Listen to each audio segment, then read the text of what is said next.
ഫിറോസ് കുന്നംപറമ്പിലാണ്. ഈ അമ്മയെ എല്ലാവരും കണ്ടിട്ടുണ്ടാവും. കാരണം കുറച്ച് മാസങ്ങൾക്ക് മുൻപ് നമ്മുടെ കിടു മീഡിയ അതിലൊരു വാർത്ത നമ്മൾ കണ്ട്. കരയാൻ പാടില്ല കേട്ടോ, ഞങ്ങളൊക്കെ ഇല്ലേ. ഇനി ഇവിടെ നിന്ന് അങ്ങോട്ട് ഞാൻ നോക്കിക്കൊണ്ട് കേട്ടോ. ചോറൊക്കെ ഇട്ടിട്ട് കഴിക്കുന്ന ഞങ്ങള്. മുളക് പൊടി ഇട്ടിട്ട് കുക്കറിലിട്ടിട്ട് വേറെ ഒന്നുമില്ല, പരിപ്പില്ല, ഒന്നുമില്ല, മുതിരയില്ല, ഒന്നുമില്ല. ഞങ്ങക്ക് ഉപ്പും മുളകൊക്കെ ഇട്ടിട്ട് ചോറിനു. സാധാരണ ചോറില് മുളക് പൊടി ഇട്ടിട്ട് ആ ഭക്ഷണം കഴിക്കുന്ന ഒരമ്മയും ഒരു മകളും. ശരിക്കും പറഞ്ഞാൽ കേരളത്തിന്റെ ആ വീഡിയോ കണ്ട മില്യൺ കണക്കിന് ആളുകൾ ഉണ്ടായിരുന്നു. അവരുടെയൊക്കെ മനസ്സ് പൊട്ടി കരഞ്ഞു പോയ ഒരു കാഴ്ചയാണ്. അത് മാത്രമല്ല, ആ മകള് പറയുന്ന കുറേ വാക്കുകളുണ്ട് കരഞ്ഞുകൊണ്ട്. അതല്ലെങ്കിൽ ഒരുപക്ഷെ കണ്ണീര് വരുന്നുണ്ട്, എന്നാലൊരു സന്തോഷവും പ്രകടിപ്പിച്ചിട്ട് നിങ്ങളുടെ മോള് പറയുന്ന ആ ഒരു വാക്കുണ്ട്.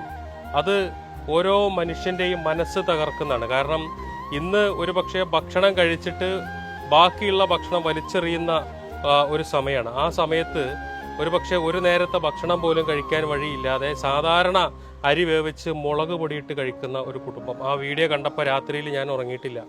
ഞാൻ അപ്പം തന്നെ കണ്ണനെ ബന്ധപ്പെട്ടിട്ട് ഞാൻ പറഞ്ഞു, എങ്ങനെയെങ്കിലും അവരോ ഒന്ന് പോയി പറയണം, നമുക്ക് അവരുടെ കാര്യങ്ങൾ എന്തെങ്കിലുമൊക്കെ ഒന്ന് ചെയ്തു കൊടുക്കണമെന്ന്. പിറ്റേന്ന് രാവിലെ തന്നെ ഞാൻ ഓടിയെത്തി ഇവർക്ക് സ്ഥലം വാങ്ങിച്ചു കൊടുക്കാം, അതിലൊരു വീടുണ്ടാക്കി കൊടുക്കാമെന്നൊക്കെ നമ്മൾ ഏറ്റിട്ടുണ്ടായിരുന്നു. അതുപോലെ തന്നെ മകളന്ന് എന്തോ കുറേ പ്രയാസങ്ങളൊക്കെ പറഞ്ഞിട്ടുണ്ടായിരുന്നു. കാരണം നടന്നു പോകുമ്പോൾ തല കറങ്ങി വീഴുമായിരുന്നു, അങ്ങനെയുള്ള കാര്യങ്ങളൊക്കെ പറഞ്ഞു. പിന്നീട് നമ്മൾ ആ കാര്യമായിട്ട് പോകുന്ന സമയത്ത് വീണ്ടും അവർക്ക് അസുഖം കൂടി അല്ലേ. നിങ്ങൾ മെഡിക്കൽ കോളേജിൽ പോയി.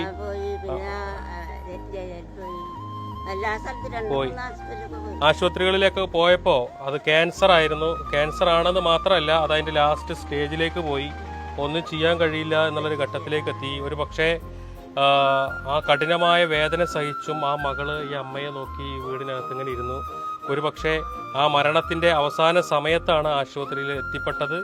വളരെ ചുരുങ്ങിയ ദിവസം കൊണ്ട് അവർ മരണത്തിന് കീഴടങ്ങുകയും ചെയ്തു. അമ്മ ഒറ്റക്കായി. എന്താണെങ്കിലും നമ്മൾ അവർക്ക് വാങ്ങിച്ചു കൊടുക്കാമെന്ന് പറഞ്ഞ സ്ഥലം വാങ്ങിച്ചു നൽകിയിട്ടുണ്ട്. അതിന്റെ ആധാരം കൈമാറാനാണ് ഇവിടെ എത്തിയിട്ടുള്ളത്. ഇനി അതിലൊരു ചെറിയൊരു ഷെഡ്. അമ്മ പറഞ്ഞ എന്താന്ന് വെച്ചാൽ, ഞാൻ മരിക്കുന്ന സമയം വരെയല്ലേ എനിക്ക് താമസിക്കണുള്ളൂ, അതിന് വലിയൊരു സംഭവമൊന്നും വേണ്ട, ഒരു കൂര വെച്ചുണ്ടാക്കി തന്നാൽ മതി എന്നാണ് പറഞ്ഞത്. എന്താണെങ്കിലും നമ്മളെ കൊണ്ട് കഴിയുന്ന രീതിയിലേക്ക് അതിലൊരു വീട് കൂടി നിർമ്മിച്ചു നൽകണം. അമ്മയ്ക്ക് വാങ്ങിയ സ്ഥലത്തിന്റെ ആധാരം നിങ്ങളെല്ലാവരെയും സാക്ഷിയാക്കി ഞാനത് കൈമാറുകയാണ്. ഓക്കെ. ഇനി ഈ സാധനത്തിന് എന്തെങ്കിലും പ്രയാസങ്ങൾ വന്നാൽ പണയം വെക്കാനോ ബാങ്കിൽ കൊണ്ട് വെക്കാനൊന്നും പറ്റൂല. അങ്ങനെ വെച്ചാൽ മുതൽ പോയി, പിന്നെ നമുക്കത് എടുക്കാൻ സാധിക്കൂല കേട്ടോ. അത് ശ്രദ്ധിക്കണം. എന്താണെങ്കിലും നിങ്ങളെല്ലാവരുടെയും വലിയ രീതിയിലുള്ള സഹായം കൊണ്ടും സപ്പോർട്ട് കൊണ്ടൊക്കെയാണ് ഇത്തരത്തിലുള്ള പ്രവർത്തനങ്ങളൊക്കെ നടത്തി പോകാൻ വേണ്ടിയിട്ട് സാധിക്കുന്നത്. അതെന്താണെങ്കിലും അതെന്നുണ്ടാവും.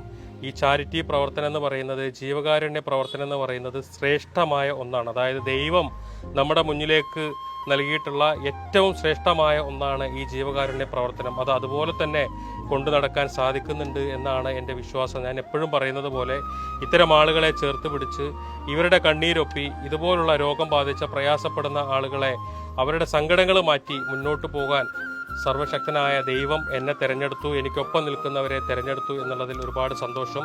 ഇനിയും ഇതുപോലുള്ള ആളുകളുടെ കണ്ണീരൊപ്പം സാധിക്കട്ടെ. നിങ്ങളെല്ലാവരുടെയും സപ്പോർട്ടും പ്രാർത്ഥനയൊക്കെ ഞങ്ങളുടെ പ്രവർത്തനങ്ങളിൽ ഉണ്ടാവണം എന്ന് അഭ്യർത്ഥിക്കുകയാണ് അല്ലേ.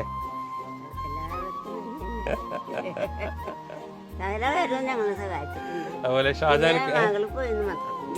ഷാജാനിക്ക് ഉണ്ട്, സുൽഫിക്ക് ഉണ്ട്, പിന്നെ എനിക്ക് പേരറിയാത്ത കുറെ ആളുകളുണ്ട്. ഇവരൊക്കെ നിങ്ങളുടെ ഈ ഒരു കാര്യമായിട്ട് അതിന്റെ പേപ്പർ വർക്കിനും കാര്യങ്ങളൊക്കെ ആയിട്ട് ഓടി നടന്ന് കേട്ടോ. എല്ലാവരും ഉണ്ട് കൂടെ, ആരും ഇല്ലാന്നൊന്നും വിചാരിക്കരുത്. ഈ ഞാൻ എല്ലാവരോടും പറയാറുണ്ടേ, ചിലർ പറയുമ്പോൾ വായും വയറും തന്നിട്ടുണ്ടെങ്കിൽ പഠിച്ചോൻ ഭക്ഷണവും തരുമെന്ന് പറയാറുണ്ടെങ്കിൽ. കാരണം എന്താണെന്ന് വെച്ചാൽ കഷ്ടപ്പാടും ബുദ്ധിമുട്ടൊക്കെ ഉണ്ടാവും, അതൊക്കെ ചില പരീക്ഷണങ്ങളാണ്. പക്ഷെ ദൈവം ആരെയും പട്ടിണിക്കിടൂല. നിങ്ങൾ പറഞ്ഞ പോലെ മുളക് പൊടിയും ചോറാണെങ്കിലും നമ്മുടെ വയറ് നിറയ്ക്കാനുള്ള ദൈവം തരും. കേട്ടോ.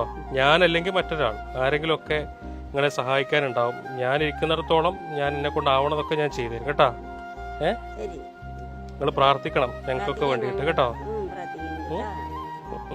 പ്രാർത്ഥിക്കുന്നുണ്ട്. അതിപ്പോ നിങ്ങളന്ന് ചെയ്തോടെ കൂടിയിട്ടുള്ളൊരു പ്രാർത്ഥന ഇപ്പോഴും ഉണ്ട്.